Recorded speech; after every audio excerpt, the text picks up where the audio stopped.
Yeah, today's speaker is my dad, John Koch. I think most of you probably know him. He's a veterinarian here in town. Been out practicing for about 40 years.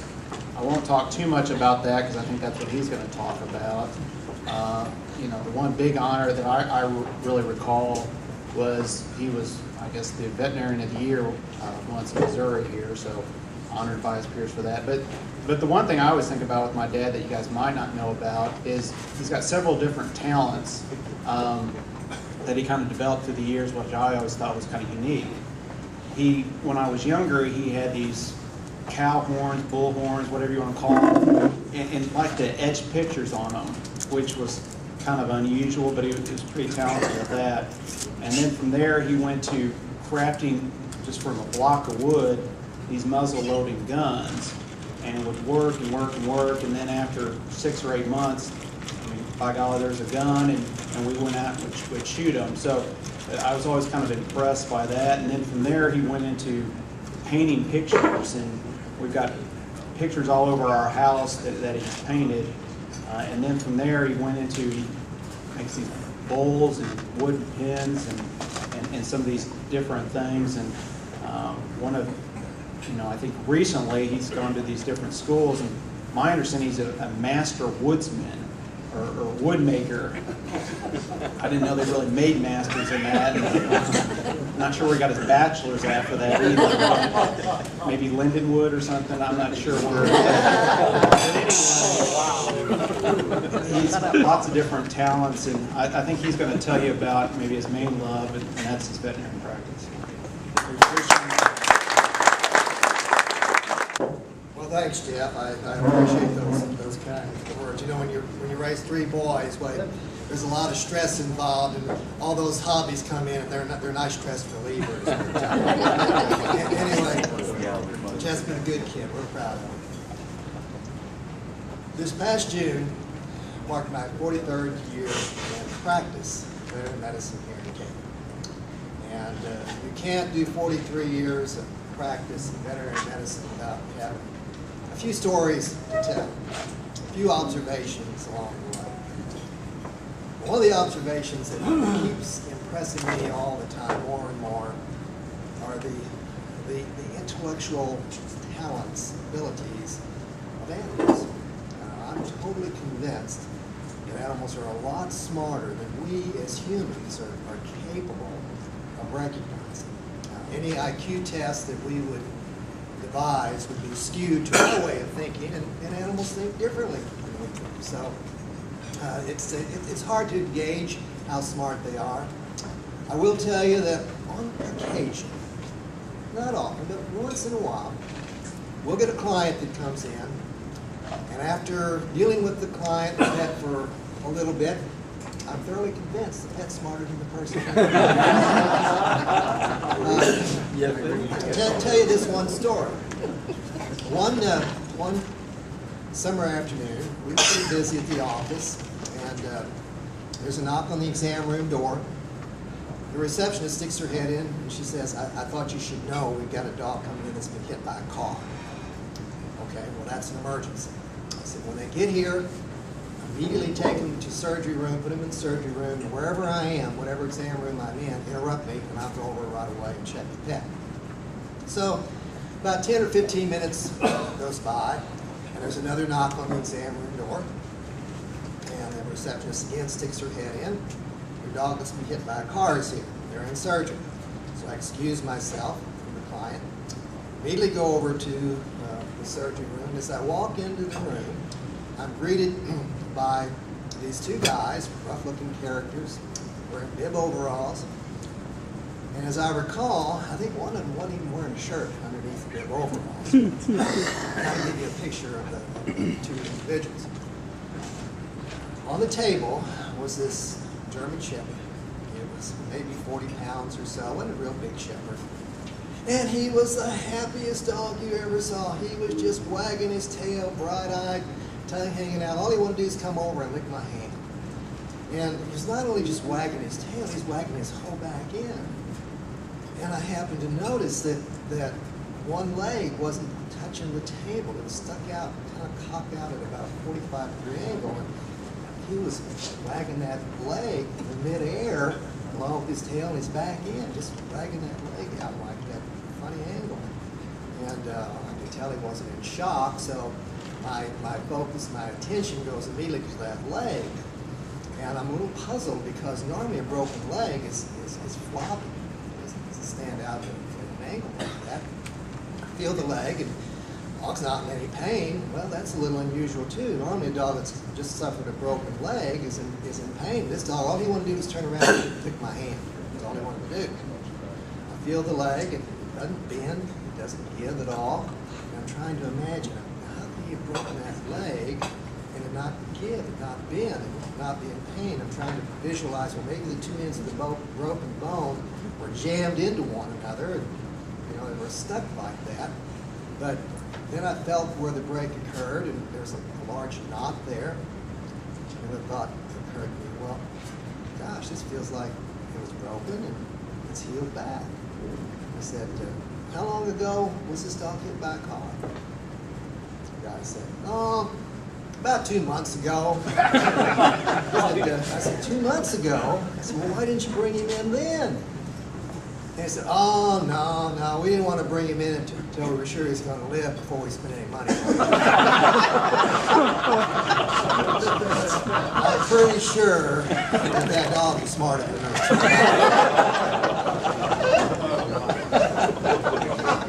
Occasionally we'll have a client that maybe is a little too smart for their own good.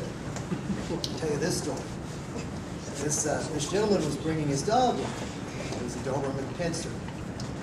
And to describe the gentleman, he was on the short side, kind of a round, roly-poly gentleman, pretty much overweight. Real friendly guy, just smiled all the time, real effervescent personality, and very agreeable individual. He was bringing his dog in because the dog was having difficulty getting up, moving around. It was a middle-aged Doberman Pinscher, and to look at the dog, you could see why he was having trouble moving around. The dog weighed 140 pounds. He needed to weigh about 85 or maybe 90 at the most. It was huge. And so he wanted to know if there was some medicine that we could give for arthritis and we could help the dog move around better. We could do that, but I said, the real key to this is we got to get this dog to lose some weight. This dog is way too heavy. We got to cut back on the calories. We got to exercise, walk the dog.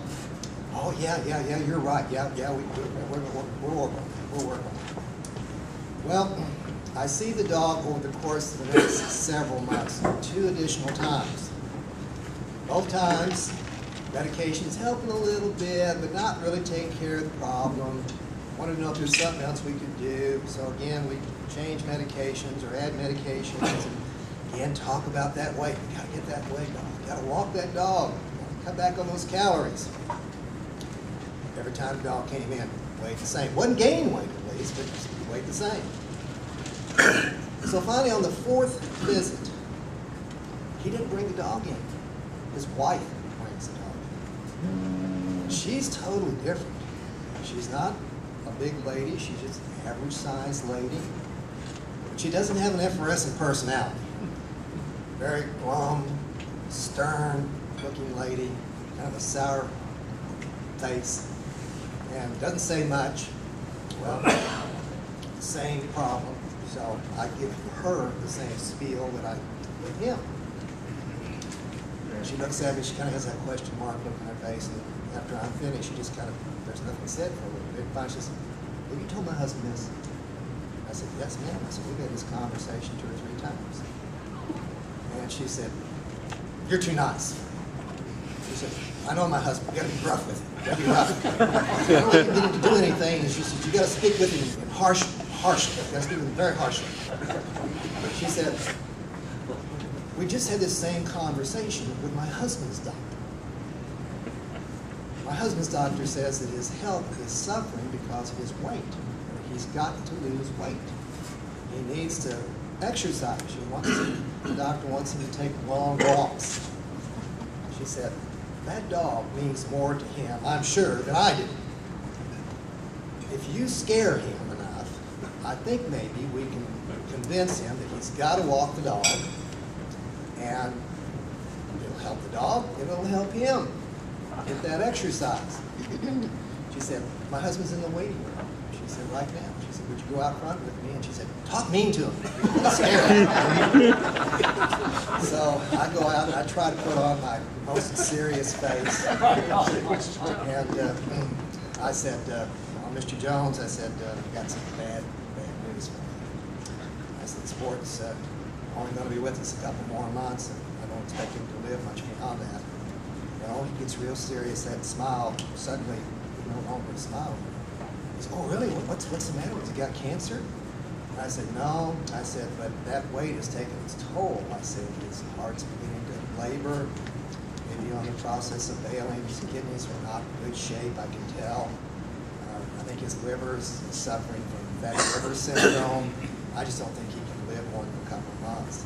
I said, so you take him home and enjoy him, and he said, what time do you have left? He said, oh, isn't there something we can do? Surely, if I get the weight off of him right away. He said, will it save him? I said, well, you're going to have to get that weight off of him pretty fast, pretty quick. I said, you're going to have to cut back on those calories, and you're going to have to walk him. Oh, I'll do that. I'll do that. So they're walking out the door. He goes out first, and she's behind him. The dog's between them. And she looks back, and she still doesn't crack a smile. She's still got that sourpuss look on her face. But she winks at me. Kind of surprised me. She winks at me, and she goes, like, maybe we got through to him. So a few weeks later, one evening, I had promised one of my little shut-in elderly ladies that I would drop some medicine off at her house after work. So it's after work, it's in the evening, and I get off the main road into this quiet little neighborhood, and I drive up behind this car, driving real slow. And I noticed that there's this great big huge dog walking alongside the car. And I noticed there's this little chubby arm sticking out of the front, holding the dog leash. It's that Doberman, Mr. Jones, walking his dog. I think he was a little too smart for his own well-being. I'll tell you another story. I may be the only veterinarian that I know of that has somehow managed to raise a cat from the dead after it had died 11 days before. It goes like this. If Jerry McClanahan were here, he'd know who I'm talking about. This person was at JC's with us. But anyways, his wife was bringing the cat in. And Tiger was a unique cat. Tiger was a yellow tiger striped cat. And he weighed about 6 or 7 pounds. He was small. He was a mature cat. He was 3 or 4 years old. But he was a small cat. Oh, Tiger had a bad attitude.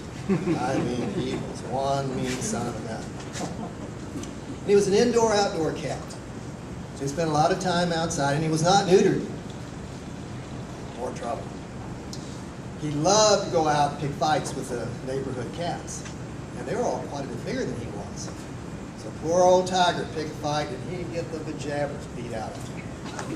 So he'd come in, and he'd be bloody and bruised and battered, looked terrible, but we'd nurse him back to health, put him on medication.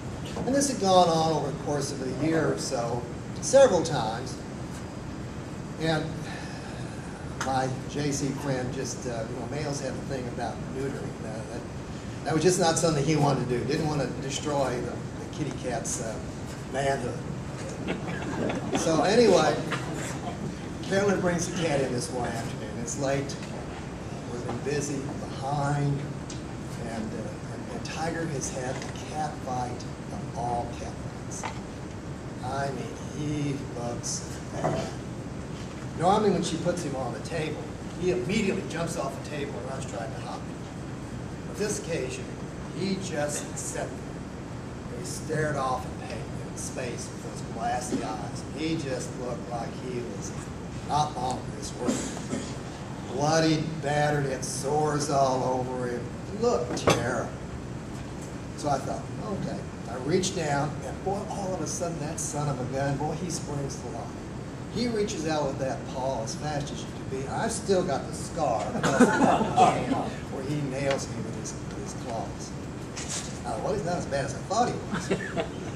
So I tell Carolyn, I said, Carolyn, it's going to take some time to work on him.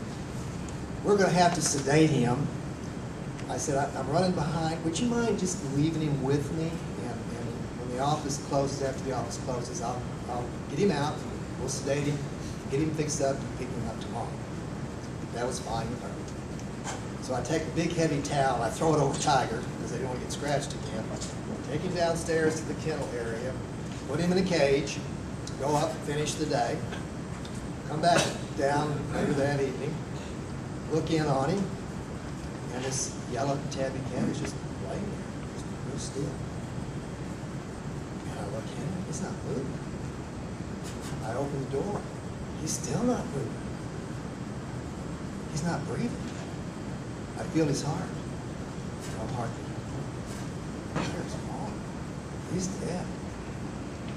Well, I felt kind of bad. I mean, I didn't think it was that bad. I didn't think he was going to die, or I worked on him right away. I felt kind of bad about it. But I get a body bag out, put him in the body bag, put him in the freezer, go up, call Carolyn. I said, Carolyn, sorry, I got bad news for you. I wasn't expecting this. Tiger died. Oh, she was upset, but she really blamed her husband. Boy, she was going to get him back when he got home. She told him he needed to be neutered. Well, anyway, I saw to it the Tiger got out to my folks' farm, got buried. 11 days later, I came in one night, and I had to check some patients that were there that were not doing well.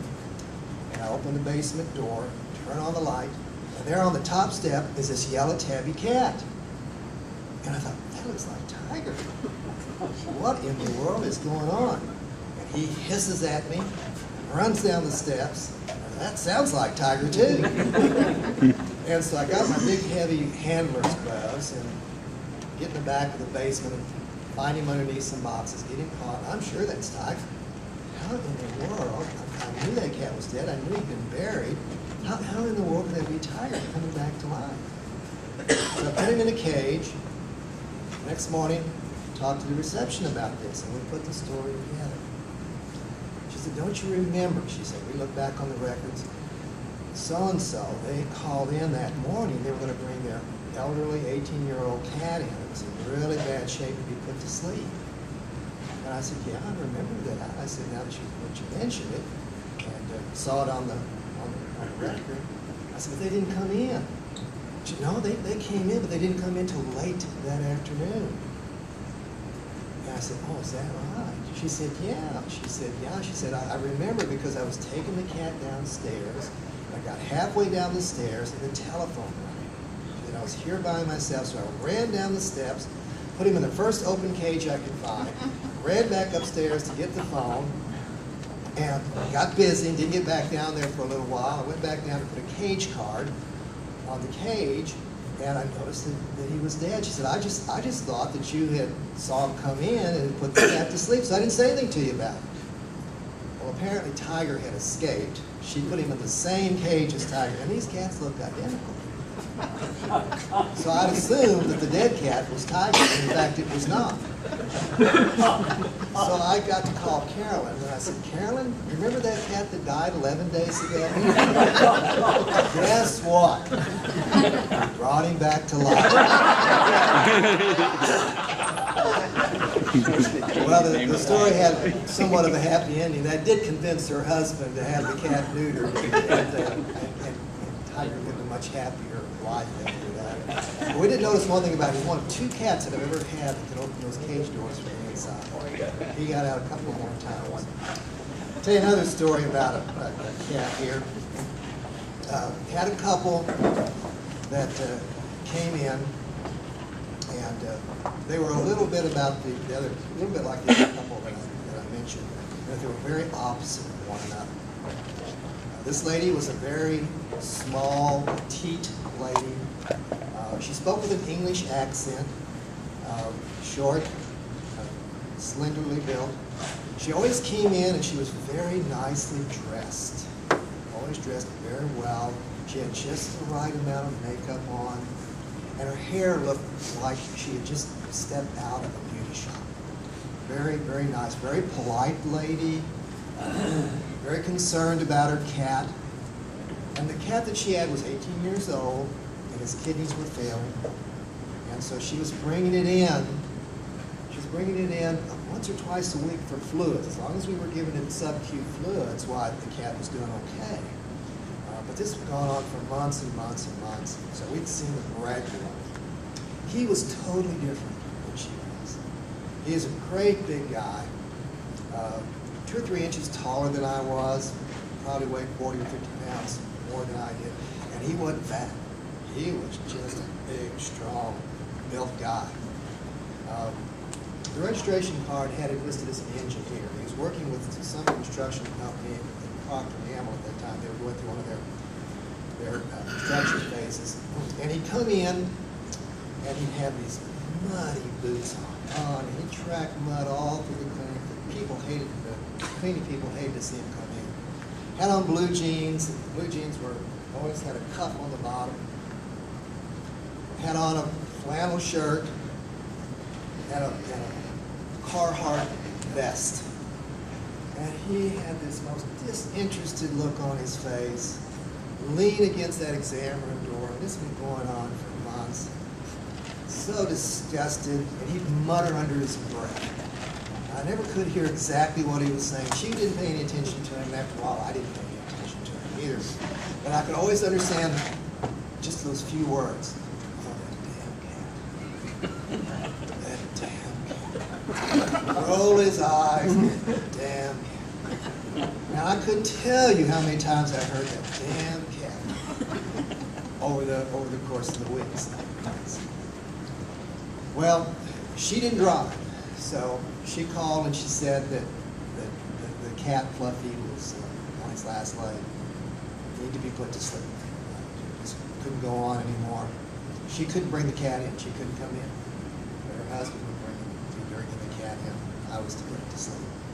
I thought, oh, this is going to be fun. He's going to finally get his wish. That damn cat. So I see him coming down the hall. It's in the afternoon. We weren't that busy that day.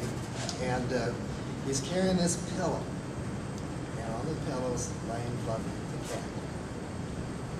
And I really didn't pay attention to him. My attention was focused on the cat. I greet him in the hall, escort him back to an exam room.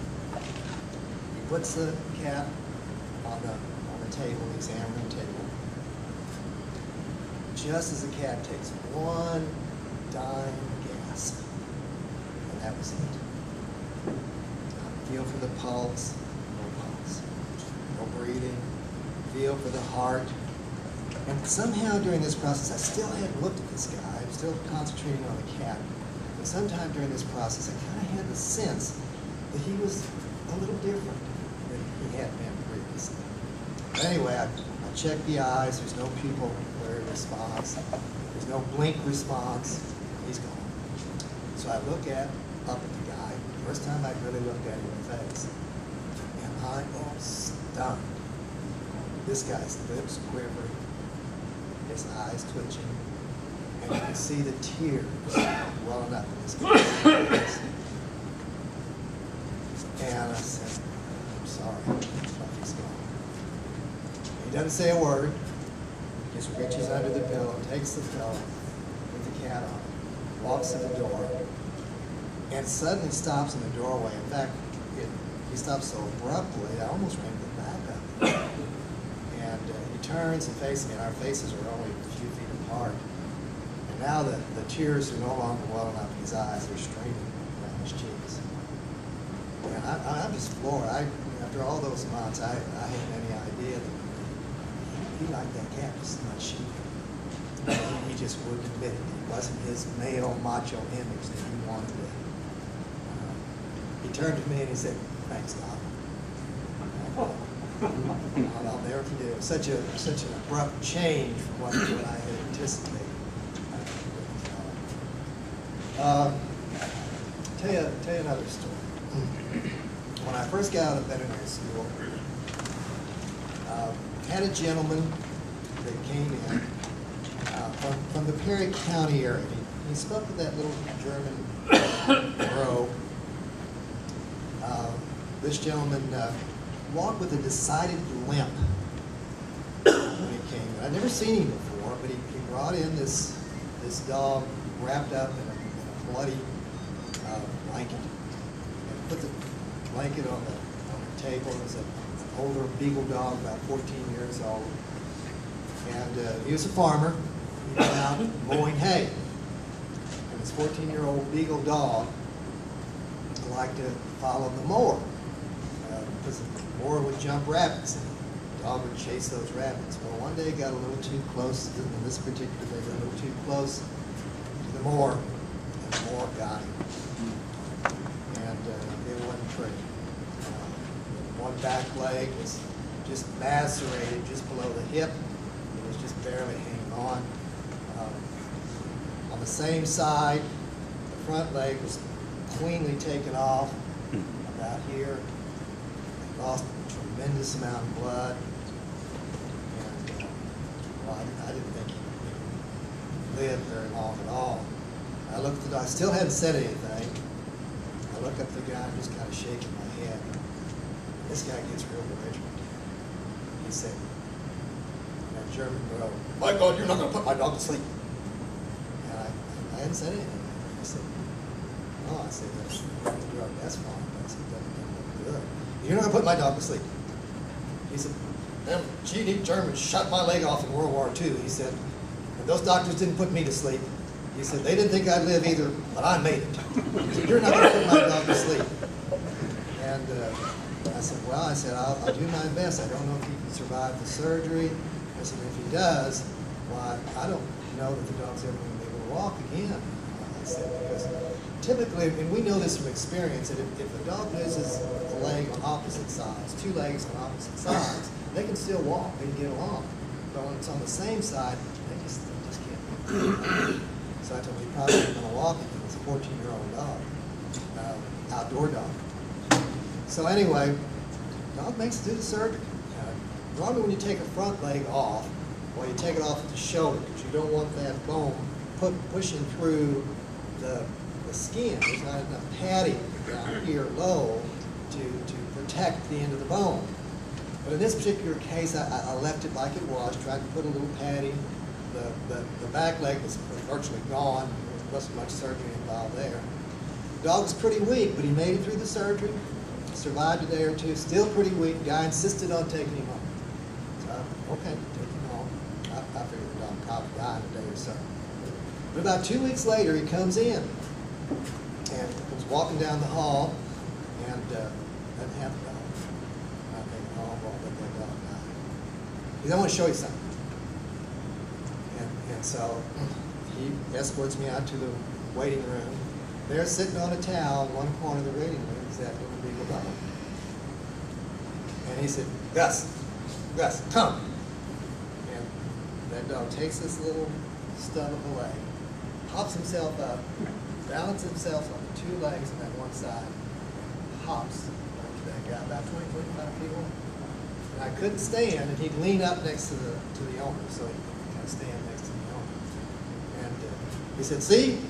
He said, "I told you he was tough. I told you he couldn't do it." And I had to admit, I was surprised. That dog survived because of two things: its determination and its owner's determination.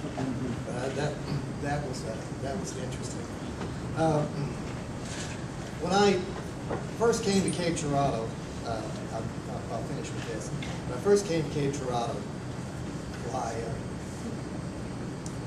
joined the Rotary Club after a few years here, and at that time, Rotary really emphasized attendance. They emphasized it to the point of they didn't put you up against the wall and have a firing squad, but it was almost the next thing to it. If you missed a meeting, we'd throw the dart, you'd have to pay a fine. It was a little bit embarrassing to get up with the whole crowd and have to do all that. So I mean, you just didn't miss a meeting. And so I made up when I had to miss, and I've been a member for a fairly good while, been here in Cape for a good while, and was at the downtown club, sitting down, and Rush Limbaugh Sr. Came in a little bit late, sat down across from me. I knew who Rush Limbaugh was. But I'd really never officially met him before. And he sat down and I said, "Hello, Mr. Wendell." I said, "How are you today?" And he looked at me and he said, "I don't think I know you." And so we introduced ourselves, and he was in his 90s, well into his 90s at that time. He found out that I was a veterinarian. And he said, he said, "Have you ever read A Tribute to the Dog?" And I said, "No, sir, I don't believe I have." And he informed me that George Vest, and I don't know how long ago this was, probably in the 20s, I'm guessing, maybe the 30s, was a famous Missouri lawyer, and that he actually became a U.S. senator, and at one time was, I think, even being considered for vice presidency. He was one of the champions of the Yellowstone Park, one of the ones that really helped formulate the legislation to protect that area. But anyway, he said, "Oh, you've got to read that. You've got to read that." Well, the bell rang, the meeting started, and that was all that was ever said about it. Got back to the office, and about 10 minutes after I got back to the office, there was a young gentleman that I noticed walked in up front, and he was dressed in a business suit, a real nice dressed guy. I think, "Whoa, we don't see too many people in their business suits." And we handed something to the receptionist. And he leaves, and immediately she comes back, and what he brought was from Rush Limbaugh. Rush had given me his copy of the Missouri Conservationist. And inside the Missouri Conservationist, he tells the story of two well-known Missouri dogs. One is Jim the Wonder Dog, and that's another story for another time. I won't go into that. But the other is about Drum. Now, Drum was a hunting dog that one neighbor shot and killed. And it was a pretty valuable hunting dog. And so the neighbor who lost his dog was suing the neighbor who shot him. And this George Vest was hired as the attorney to represent the individual who lost the dog. And so this was his summation to the jury at the end of the trial. And I won't do this justice, so bear with me. I'm sure he spoke this a lot more eloquently, but I'll do my best. It's not very long. Gentlemen of the jury, the best friend a man has in this world may turn against him and become his enemy. His son or daughter that he has reared with loving care may prove ungrateful. Those who are nearest and dearest to us, those whom we trust with our happiness and our good name, may become traitors to their faith. The money that a man has, he may lose. It flies away from him, perhaps when he needs it the most. A man's reputation may be sacrificed in a moment of ill-considered action. The people who are prone to fall on their knees and do us honor when success is with us may be the first to throw the stones of malice when failure settles its cloud upon our heads. The one absolute, unselfish friend a man can have in this selfish world, the one that never deserts him, the one that never proves ungrateful or treacherous, is his dog. Gentlemen of the jury, a man's dog stands by him in prosperity and poverty, in health and sickness. He will sleep on the cold ground where the wintry winds blow and the snow dries fiercely, if only he may be near his master's side. He will kiss the hand that has no food to offer. He will lick the wounds and sores that come in encounters with the roughness of the world. He guards the sleep of his pauper master as if he were a prince. When all other friends desert, he remains. When riches take wings and reputation falls to pieces, he is as constant in his love as the sun in its journey through the heavens. If fortune drives the master forth, and outcast into the world, friendless and homeless, a faithful dog has no higher privilege than that of accompanying him to guard him against danger, to fight against his enemies. And when the last scene of all comes, and death takes his master in its embrace, and his body is laid away in the cold ground, no matter if all other friends pursue their way, there by his graveside will be the noble dog. His head between his paws, his eyes sad, but open in alert and watchfulness, faithful and true, even in death. That was George Best's tribute to the dog. And needless to say, he won his case. I sat in church one Sunday and listened to the minister speak. And the message was a Christian message about God sent his only Son to die for us, to save us. And as my mind sometimes to do, and unfortunately sometimes tends to do in church, my mind wanders a little bit. And I kept thinking to myself, you know, I know one creature on this earth that has that same kind of devotion and love. How many times over the years have dogs given themselves, given their lives to save their masters? I never thought occurred to me. I don't know if there's any relevance to it, but dog is God's built out. Thank you.